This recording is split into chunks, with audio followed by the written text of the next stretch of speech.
Mkuu wa Mkoa wa Tanga Dr. Batilda Saleh Buriani amezitaka halmashauri zote mkoani Tanga kuendelea kuwashika mkono vijana, wanawake na watu wenye ulemavu kupitia mikopo ya 10% ili kuongeza kipato cha wananchi na kukuza uchumi wa mkoa.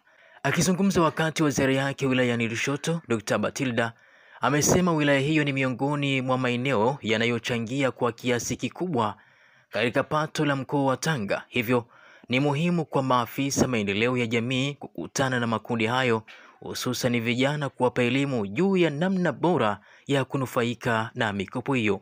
Kwa upande wake, mkuu wa wilaya ya Lushoto Zefania Zumaye amesema wilaya hiyo imejikita zaidi katika kilimo cha mboga ambapo kila mwaka husafirisha zaidi ya tani 80,000 za mazao hayo kwenda mikoa mingine.